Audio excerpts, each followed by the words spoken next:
आज की वीडियो में हम बात करने वाले हैं सीबीसी। इसकी फुल फॉर्म होती है कंप्लीट ब्लड काउंट।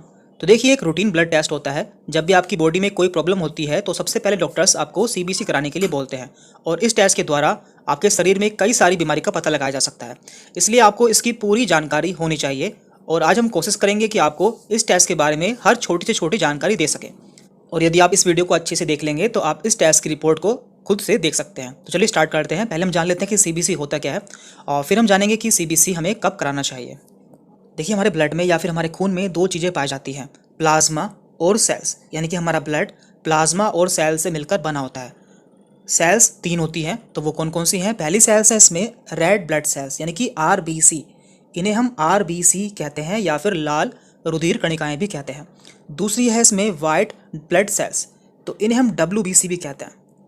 और तीसरी है इसमें प्लेटलेट्स।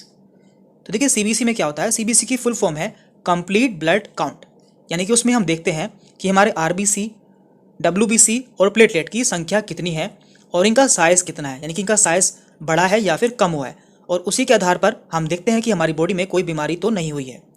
तो इसे ही आज हम समझने की कोशिश करेंगे। और इसके अलावा जो हमारा आरबीसी होता है, इसमें हीमोग्लोबिन भी पाया जाता है। तो हीमोग्लोबिन आरबीसी के अंदर भी पाया जाता है और बाहर भी पाया जाता है, तो उसे भी हम देखते हैं। और उसी के कारण हमारा जो खून होता है वो उसका रंग लाल होता है, तो उसे भी हमें जानना जरूरी है। तो पहले हम जान लेते हैं कि हम सीबीसी रिपोर्ट में क्या क्या देखते हैं। तो सीबीसी रिपोर्ट में हम आरबीसी की संख्या देखते हैं, हीमोग्लोबिन देखते हैं कि हीमोग्लोबिन कितना है, हीमेटोक्रिट देखते हैं, आरबीसी इंडेक्स देखते हैं, WBC count and WBC differential देखते हैं, एंड प्लेटलेट काउंट देखते हैं कि प्लेटलेट कितनी है। तो पहले हम जान लेते हैं कि हम सीबीसी कब कब कराते हैं या सीबीसी हमें कब कराना चाहिए। तो यदि किसी को लंबे समय से थकान महसूस हो, वीकनेस हो, बुखार हो या फिर उसका वजन कम हो रहा हो तो उसे सीबीसी कराना चाहिए। या फिर इसके अलावा डायग्नोसिस ऑफ एनीमिया, इसका मतलब होता है खून की कमी हो जाना। तो यदि किसी में खून की कमी हो जाती है तो उसे सीबीसी कराना होता है। एस्टिमेशन ऑफ ब्लड लॉस, यदि किसी का एक्सीडेंट हुआ है या और किसी कारण से उसमें खून की कमी हो गई है तब भी सीबीसी कराया जाता है। डायग्नोसिस ऑफ पॉलीसाइथीमिया, इसका मतलब होता है जो हमारे ब्लड की सेल्स होती हैं वो बढ़ जाती है, तो उसे देखने के लिए भी सीबीसी कराया जाता है। और किसी इन्फेक्शन का पता लगाने के लिए भी सीबीसी कराया जाता है। Diagnosis of blood disease as leukaemia, तो इसका मतलब होता है ब्लड कैंसर। तो ब्लड कैंसर का पता लगाने के लिए भी सीबीसी कराया जाता है। या फिर यदि किसी की सर्जरी होने वाली होती है तो उससे पहले भी सीबीसी कराया जाता है। तो इन सभी कंडीशन में हमें सीबीसी कराना होता है। देखिए, यहाँ पे हमने सीबीसी की नॉर्मल वैल्यू दी हुई है, यानी कि जो हमारे ब्लड में सेल्स होती है उनकी नॉर्मल वैल्यू कितनी होती है। तो ऐसे आपको ये समझ में नहीं आएगा, पहले हम इसे डिटेल में समझ लेते हैं, देन लास्ट में हम देखेंगे कि आपको ये कैसे देखना होता है। और साथ में हम ये भी जानेंगे जो हमारी ब्लड रिपोर्ट आई है उसमें कौन सी कंडीशन बहुत खतरनाक होती है। हमने अपनी वीडियो को यहाँ से स्टार्ट किया था, तो सबसे पहले यहाँ पे है आरबीसी यानी कि रेड ब्लड सेल्स। तो पहले हम इसके बारे में जान लेते हैं। तो देखिए, आरबीसी हमारे ब्लड में पाई जाती है और इनका काम होता है ऑक्सीजन को ट्रांसपोर्ट करना। यानी कि ये हमारी बॉडी में ऑक्सीजन को एक स्थान से दूसरे स्थान तक लेके जाती हैं और हमारे सभी अंगों तक ऑक्सीजन को पहुंचाती हैं। तो हम आरबीसी में हम क्या देखते हैं? हम देखते हैं कि हमारे 1 लीटर ब्लड में कितनी आरबीसी है। इनकी कुछ नॉर्मल वैल्यू होती है, यदि वो ऊपर नीचे हो जाती है तो हमें कोई प्रॉब्लम हो सकती है। तो पहले हम जान लेते हैं कि हमारे ब्लड में कितनी आरबीसी होती है। देखिए, यहाँ पे आरबीसी की नॉर्मल वैल्यू दी हुई है। एक अडल्ट यानी कि एक वयस्क मेल में इसकी वैल्यू 4.6 टू 5.9 मिलियन होती है, जबकि फीमेल्स यानी कि महिलाओं में इसकी वैल्यू 4.2 टू 5.4 मिलियन होती है। और न्यूबॉर्न्स यानी कि नवजात शिशुओं में इसकी संख्या 5.5 टू 6 मिलियन होती है, जबकि छोटे बच्चों में इसकी संख्या 4.6 टू 4.8 मिलियन होती है।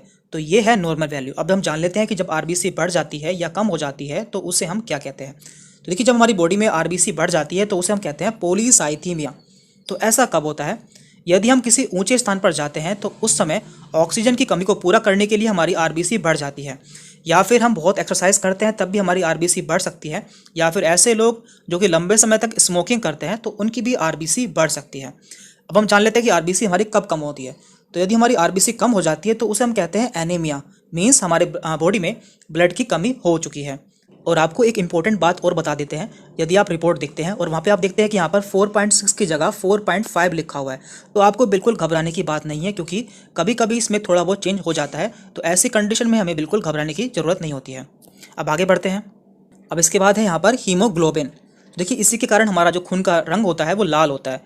तो इसकी भी कुछ नॉर्मल वैल्यू होती है, वो भी हम जान लेते हैं। तो देखिए, इसकी नॉर्मल अडल्ट में जो वैल्यू होती है वो 13 टू 18 होती है, जबकि महिलाओं में इसकी वैल्यू 12 से 16 ग्राम होती है। नवजात शिशुओं में इसकी संख्या या वैल्यू 17 से 19 ग्राम होती है, जबकि बच्चों में इसकी वैल्यू 14 से 17 ग्राम होती है। यदि ये इससे कम हो जाता है तो उसे हम एनीमिया कहते हैं, यानी कि खून की कमी कहते हैं। तो आपको ये भी पता होना चाहिए। दैन इसके बाद है हीमेटोक्रिट। तो आपको रिपोर्ट में एचसीटी नाम से भी देखने को मिल सकता है। और इसका मतलब क्या होता है? तो देखिए, आरबीसी और ये दोनों सेम ही बात है। आपका जो ब्लड लिया जाता है, मान लीजिए आपका ब्लड ये लिया गया है इस प्रश्नावली में और आपका इतना ब्लड है, तो इस पूरे ब्लड में जो आरबीसी की वैल्यू होती है या फिर आरबीसी की परसेंटेज होती है, उसे ही हम हीमेटोक्रिट कहते हैं।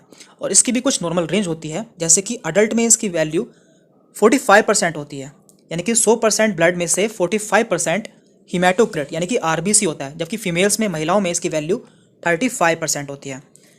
नवजात शिशुओं में 65% एंड बच्चों में 25% होती है।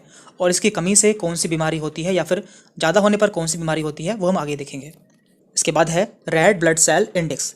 देखिए, जब भी हमारे ब्लड में हीमोग्लोबिन की वैल्यू 12 ग्राम से कम हो जाती है या फिर जो हमारा हीमेटोक्रिट है वो 37% से कम हो जाता है, तो ऐसी कंडीशन को हम एनीमिया कहते हैं, यानी कि ऐसे व्यक्ति में खून की कमी माना जाता है। अब बात करते हैं हम मीन कार्पस्कुलर वॉल्यूम यानी कि MCV। तो ये क्या होता है? जो हमारी आरबीसी होती है उसका जो साइज़ होता है, तो हम इसमें वो देखते हैं कि हमारा आरबीसी का साइज़ कितना है, कम हुआ है या फिर बढ़ा है।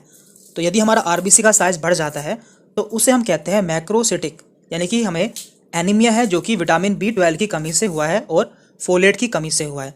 और यदि हमारा आरबीसी कम हो जाता है तो उसे भी हम एनीमिया कहते हैं, लेकिन इस कंडीशन में एनीमिया होता है माइक्रोसिटिक और ये आयरन की कमी से होता है, तो ये आपको ध्यान रखना है।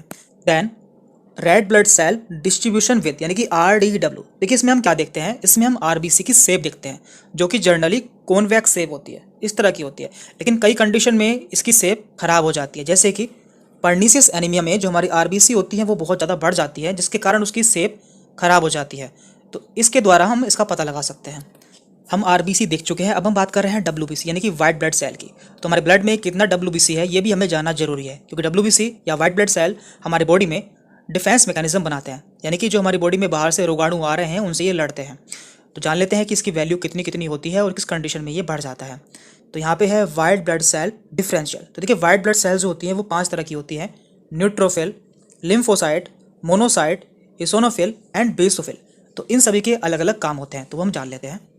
तो पहले हम बात करते हैं न्यूट्रोफिल्स की। तो देखिए, टोटल WBC का 70% होती है और इनका काम होता है बैक्टीरिया से लड़ना, यानी कि बैक्टीरिया के इन्फेक्शन से लड़ना। अब हम जान लेते हैं कि हमारी बॉडी में कब बढ़ती है और कब घटती है। तो देखिए, जब भी हमारी बॉडी में बैक्टीरिया का इन्फेक्शन होता है तो इनकी संख्या बढ़ जाती है, उस कंडीशन को हम कहते हैं न्यूट्रोफिलिया। तो जब भी आप रिपोर्ट देखेंगे आपको न्यूट्रोफिल बढ़ी हुई मिलेगी तो आप उसे कहेंगे न्यूट्रोफिलिया। इसके अलावा ये कई कंडीशन में कम भी हो जाती है। यदि हमें कोई वायरल इन्फेक्शन होता है या फिर ऑटो इम्यून डिसीज़ होती है तो इनकी संख्या कम हो जाती है, या फिर कीमोथेरेपी के बाद भी इनकी संख्या कम हो जाती है, उसे हम कहते हैं न्यूट्रोपीनिया। अब हम बात करते हैं लिम्फोसाइट की। क्योंकि लिम्फोसाइट, जब भी हमारी बॉडी में कोई एक्यूट इन्फेक्शन होता है, तो यहाँ पर एक्यूट का मतलब है ऐसा कोई इन्फेक्शन जो कि हमारी बॉडी में हाल फिलहाल में हुआ हो, तो हमारे लिम्फोसाइट बढ़ जाते हैं और इसके बढ़ने को हम कहते हैं लिम्फोसाइटोसिस। या फिर वायरल हेपेटाइटिस में भी इनकी संख्या बढ़ जाती है। अब बात करते हैं मोनोसाइट की। तो जब भी हमारी बॉडी में कोई क्रोनिक इन्फ्लामेशन होता है, जैसे कि TB, तो हमारी मोनोसाइट बढ़ जाती है, यानी कि लिम्फोसाइट एक्यूट इन्फेक्शन में बढ़ते हैं, ऐसा कोई इन्फेक्शन जो कि हाल फिलहाल में हुआ हो, जबकि मोनोसाइट ऐसे इन्फेक्शन में बढ़ते हैं जो कि काफ़ी लंबे समय से हो, जैसे कि TB, और इसके बढ़ने को हम कहते हैं मोनोसाइटोसिस। तो अब बात करते हैं WBC की फोर्थ सेल इस्नोफिल। देखिए, जब भी हमारी बॉडी में कोई पैरासिटिक इन्फेक्शन, अस्थमा या फिर एलर्जिक रिएक्शन होती है तो हमारा इस्नोफिल बढ़ जाता है। तो जब भी किसी को एलर्जी होगी तो उसका इस्नोफिल बढ़ा हुआ मिलेगा। और लास्ट है बेसोफिल। तो बेसोफिल जो है वो हमारे बोन मैरो से संबंधित है। जब भी हमारे बोन मैरो से संबंधित कोई बीमारी होती है तो हमारा बेसोफिल बढ़ जाता है, जैसे कि ल्यूकेमिया या फिर लिम्फोमा। तो यहाँ पर हमारा WBC भी खत्म हो गया है।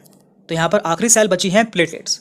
तो इनका काम क्या होता है? देखिए, ये ब्लड को जमाने में हेल्प करती हैं। आपने देखा होगा जब भी किसी के कट लग जाता है तो उसका खून बहने लगता है, लेकिन वो कुछ देर बाद जम जाता है, तो वो इसी के कारण होता है, यानी कि प्लेटलेट्स खून को जमाने में हेल्प करती हैं।